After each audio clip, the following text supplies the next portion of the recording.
Morning Odisha आसंतु आजिर मुख्य खबर उपरे नजर पकाइबा पूर्वरु आपणक भल पाइबा स्वरूप गोटे गोटे लाइक निश्चय करिवे एवं चैनल को सब्सक्राइब करिवे। नंबर 1 बंगोपसागर रे सृष्टि हेला लघुचाप ओडिशा रे नाही प्रभाव। दक्षिण पश्चिम बंगोपसागर और केंद्रीय बंगोपसागर रे सृष्टि होईछि लघुचाप क्षेत्र। यह धीरे धीरे उत्तर बंगोपसागर आरकु गति करिवो। 24 तारिख सकाळ सुधा केंद्रीय बंगोपसागर यह अवपाद रूप नेबो। यह पर अधिक घनीभूत होई उत्तर पूर्व आडकु गति करिवो। यह प्रभाव रे अशांत रहिबो समुद्र। तेणु 23 और 24 तारिख रे मत्स्यजीवी समुद्र मध्य को न जीवाकु बारण करा जायछि। यह सहित समुद्र रे थिबा मत्स्यजीवी मानकु 23 तारिख पूर्वरु उपकूल को फेरी आसिबा पई परामर्श दैछन्ति पाणीपाग विभाग। तेबे एहार कोनोसी प्रभाव ओडिशा रे पड़िबो नाही। जेउ भली भाबे ओडिशा रे स्थाने स्थाने काळे बैशाखीर प्रभाव रहिछि, आगामी किछि दिन सेही समान स्थिति बजाय रहिबो। एथि सहित आगामी 2-3 दिन पई दक्षिण आभ्यंतरीण ओडिशा को बिजुली और घड़घड़ी सह वर्षा संभावना आकलन करिछि पाणीपाग विभाग। नंबर 2 एमडीएच और एवरेस्ट मसला को मिलिला क्लीन चिट। भारतीय मसला एमडीएच और एवरेस्ट को मिलिला क्लीन चिट। भारतीय बाजार रे उपलब्ध मसला गुडी को निया जाइथिबा नमूना रे कोनोसी इटीओ तथा इथिलीन ऑक्साइड नथिबा स्पष्ट कला food safety startup authority of India FSSAI. MDH और एवरेस्ट किछि मसला रे कैंसर सृष्टिकारी कारक तथा कार्किनोजेन और इटीओ थिबा दाबी करा जाइथिला। एहा परे एही भारतीय मसला को सेठारे बयान करा जाइथिला। एमडीएच और एवरेस्ट मसला रे कार्किनोजेन और इथिलीन ऑक्साइड थिबा खबर सामना को आसीबा परे अन्य समस्त मसला उपरे प्रश्न उठिथिला। एप्रिल 22 रे देशर समस्त फूड कमिशनर को मसलार नमूना संग्रह करने को निर्देश दिया जाइथिला। एफएसएसएआई भारतीय मसला नमूना परीक्षा पई नैथिला। एथिरे इथाइलिन ऑक्साइड कोनोसी उपस्थिति नथिबा एफएसएसएआई स्पष्ट करिछि। नंबर 3 पाकिस्तान छानिया कहिला घरे पसी लोकन को हत्या करूछि न्यू इंडिया। भारतर टार्गेट कलिंग को नै पाकिस्तान छानिया न्यू इंडिया घरे पसी लोकन को हत्या करूछि। भारतर एही अभियान केवल पाकिस्तान ने सीमित नुहे बरं कानाडा एवं अमेरिका रे मध्य सक्रिय अछि। टार्गेट किलिंग को नै भारत को जातिसंघ रे एभଳି किछि कहि टार्गेट करिछि पाकिस्तान। मिलित जातिसंघर साधारण सभा को संबोधित करी पाकिस्तान स्थायी राष्ट्रदूत मुनीर आक्रम भारत को टार्गेट करिसंती। से कहिसंती न्यू इंडिया तथा नुआ भारत अति विपज्जनक। अमेरिका रे एक अग्रणी खबर कागज निकट रे एक रैली रे प्रधानमंत्री मोदी भाषण प्रकाश करथिले। प्रधानमंत्री मोदी एक रैली रे कहिथिले जे भारतर शत्रु पाकिस्तान मध्य जाने जे एहा हेउछि नुआ भारत, एहा आपणक घरे पसी हत्या करिवो। नंबर 4 गिरिराज सीधा हमला नवीन बाबू नजरबंदी पांडियान हेबे मुख्यमंत्री। संबलपुर रे विशाल रोड शो करिसेंती केंद्र मंत्री गिरिराज सिंह। एही रोड शो माध्यम रे बीजेपी समर्थक प्रार्थीक पई भोट भिक्षा करिसेंती। एही समय नवीन को सीधा हमला करिसेंती गिरिराज सिंह। से कहिसेंती ओडिशार शासन ही नाही, नवीन बाबू नजरबंदी होई रहिसेंती, तांको अपहरण करि निया जाइछि। नवीन बाबू किछि समय पई बाहर को आसंती, सभा समिति रे 2 मिनिट भाषण देबा परे पुणी पळांती। गिरिराज सिंह आहुरी कहिसेंती नवीन बाबू को 77 वर्ष हेलानी। नवीन बाबू ओडिया अस्मिता शेष करी निर्वाचन पर पांडियान को मुख्यमंत्री करिवे। ओडिशावासी याको विरोध करिबा दरकार, हेले बीजेपी ओडिशार पुओ को ही मुख्यमंत्री करिवो। एथर ओडिशा रे सरकार बदलिबो। नंबर 5 29 रे पुणी आसीबे मोदी केंद्रापड़ा बालेश्वर रे करिवे जनसभा। बीजेपी फोकस रे ओडिशा। आसंता 29 रे पुणी ओडिशा आसीबे प्रधानमंत्री नरेंद्र मोदी। प्रधानमंत्री गस्त को नै सूचना दैछन्ती ओडिशा निर्वाचन प्रभारी विजयपाल सिंह तोमार। मोदी केंद्रापड़ा बालेश्वर दलीय प्रार्थीଙ୍କ ପାଇଁ प्रचार करिवे। सूचना अनुसार चलित मासरे 3 थर ओडिशा आसीचन्ती मोदी। मे 6 रे ओडिशा रे निर्वाचन प्रचार आरंभ करथिले मोदी। गोटिए दिन रे ब्रह्मपुर नवरंगपुर रे 2टी विशाल जनसभा करी प्रधानमंत्री खाली बीजेडी रो एक्सपायरी डेट देई नथिले, बरं जून 10 रे भुवनेश्वर रे बीजेपी मुख्यमंत्री शपथ ग्रहण करिवे बोली निमंत्रण भी करथिले। नंबर 6 26 रे प्रकाश पाइबो +2 परीक्षा फलाफल। आसंता मे 26 रे प्रकाश पाइबो चलित वर्ष सीएचएसई द्वादश रिजल्ट। 26 तारिख अपराह्न सुधा छात्र छात्री माने निजर रिजल्ट पाई परिबे। www.odisharesult.nic.in प्रकाश पाइबो रिजल्ट। एनै सूचना दैछन्ती सीएचएसई परीक्षा नियंत्रक अशोक नायक। तबे चलित वर्ष कला विज्ञान वाणिज्य धंदामूलक परीक्षा फल गोटिए दिन रे प्रकाश पाइबो। चलित वर्ष द्वादश श्रेणी परीक्षा फेब्रुआरी 16 रु आरंभ होई मार्च 20 रे शेष होइथिला, जहार मूल्यांकन प्रक्रिया मार्च 22 रु आरंभ होई जाइथिला, जेउथिरे विज्ञान वाणिज्य धंदामूलक और साहित्य ऑनलाइन मूल्यांकन होइथिबा बेले अन्य समस्त विषय ऑफलाइन मूल्यांकन करा जाइथिला। प्राय 15,000 परीक्षा को नै मूल्यांकन प्रक्रिया आरंभ होइथिला। मे 26 रे यार फलाफल प्रकाश पाइबा नै सूचना दैछन्ती परीक्षा नियंत्रक अशोक नायक। नंबर 7 पुणी मुख्यमंत्री नवीन पटनायक वीडियो को नै प्रश्न उठाइला बीजेपी। पुणी मुख्यमंत्री नवीन पटनायक वीडियो को नै प्रश्न उठाइला बीजेपी। रत्न भंडार चाबी हजिगला, नवीन बाबू काहेकि चुप अछंती? तदंत कमिशन रिपोर्ट कुआडे गला? शॉर्ट वीडियो रे निजे कहउचंती ना एहा एआई माध्यम रे कुहा जाउची। जदि ନବୀନ ବାବୁ କୁହନ୍ତେ ତାହେଲେ ସଭା ସମିତିରେ ମଧ୍ୟ କୁହନ୍ତେ। ସଭା ସମିତିରେ ଗୋଟିଏ ମିଟିଂରେ ସ୍କ୍ରିପ୍ଟେଡ୍ ଲେଖା ପଢି ଦେଉଛନ୍ତି କହିଲେ ସମୀର। ନବୀନ ବାବୁଙ୍କ ଶାରୀରିକ ଅସୁସ୍ଥତା ଯୋଗୁଁ ଏକଥା ସମ୍ଭବ ହୋଇପାରୁନି କହିଛନ୍ତି ସମୀର ମହାନ୍ତି। ତାଙ୍କୁ ଯିଏ ରିମୋଟ ଧରି ଚଳାଉଛି ତାହା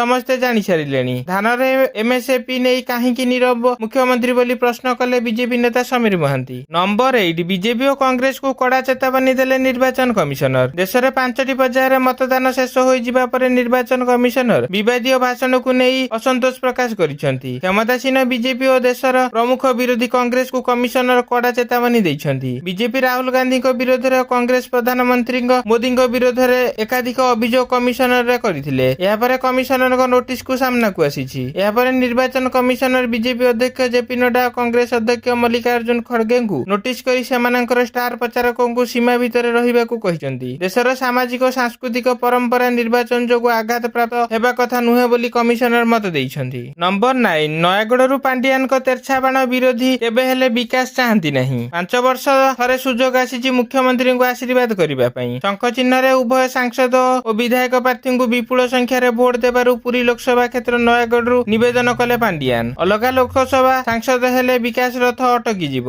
ବିରୋଧୀ ଦଳ କେବେ ହେଲେ ବିକାଶ ଚାହାନ୍ତି ନାହିଁ, କାମ କରିବାକୁ ଦେବେ ନାହିଁ ବୋଲି କହି ବିରୋଧୀକୁ ଟାର୍ଗେଟ କରିଛନ୍ତି ପାଣ୍ଡିଆନ। ଏହି ଅବସରରେ ବିଜେଡି ବରିଷ୍ଠ ନେତା ଭିକେ ପାଣ୍ଡିଆନ ନୟାଗଡ଼ ପାଇଁ ବିପୁଳ ପୁଞ୍ଜିନିବେଶ ଯୋଜନା ରଖିଛନ୍ତି ମୁଖ୍ୟମନ୍ତ୍ରୀ ବୋଲି କହିଛନ୍ତି। ରେଳବାଇ ହୋଇଗଲା ବର୍ତ୍ତମାନ ନୟାଗଡ଼ ଶିଳ୍ପ ସମୃଦ୍ଧ ହେବ, ଯୁବପିଢି ରୋଜଗାର ପାଇବେ, ସଶକ୍ତ ହେବେ। ନମ୍ବର 10 ଖୋର୍ଦ୍ଧାରୁ ପାଣ୍ଡିଆନଙ୍କ ଆକ୍ରମଣ ଅପରାଜିତା ଯେଉଁ କାମ କରିଛନ୍ତି ତାହା ସରପଞ୍ଚ ସ୍ତରର କାମ। ମୁଖ୍ୟମନ୍ତ୍ରୀ ନବୀନ ପଟ୍ଟନାୟକ ଖୋର୍ଦ୍ଧାରେ ନିର୍ବାଚନ ପ୍ରଚାର କରିଛନ୍ତି। ହେବାଳି ପଡିଆରେ ଏକ ଜନସଭାକୁ ସମ୍ବୋଧନ କରି ବିଜେଡି ପାଇଁ ଭୋଟ ମାଗିଛନ୍ତି। ଏହି ସମୟରେ ଭୁବନେଶ୍ୱର ବିଜେପି ଲୋକସଭା ପ୍ରାର୍ଥୀ ଅପରାଜିତା ଷଡଙ୍ଗୀଙ୍କୁ ଟାର୍ଗେଟ କରିଛନ୍ତି ନବୀନ ପଟ୍ଟନାୟକ। ନବୀନ କହିଛନ୍ତି ଯେ ପୁରୀ ଶ୍ରୀମନ୍ଦିର ପରିକ୍ରମା ପ୍ରକଳ୍ପ ଓ ଏକାମ୍ର ପ୍ରକଳ୍ପକୁ ବନ୍ଦ କରିବାକୁ ଭୁବନେଶ୍ୱର ସାଂସଦ ଚେଷ୍ଟା କରିଥିଲେ। ତେଣୁ ଏଥର ବିଜେଡିର ଉଭୟ ସାଂସଦ ଓ ବିଧାୟକ ପ୍ରାର୍ଥୀଙ୍କୁ ବିଜୟୀ କରିବାକୁ ଲୋକଙ୍କୁ କହିଛନ୍ତି ନବୀନ। ଆସନ୍ତା ଜୁଲାଇ ମାସରୁ ମାଗଣା ବିଜୁଳି ମିଳିବ ବୋଲି ମୁଖ୍ୟମନ୍ତ୍ରୀ ନବୀନ ପଟ୍ଟନାୟକ ଘୋଷଣା କରିଛନ୍ତି।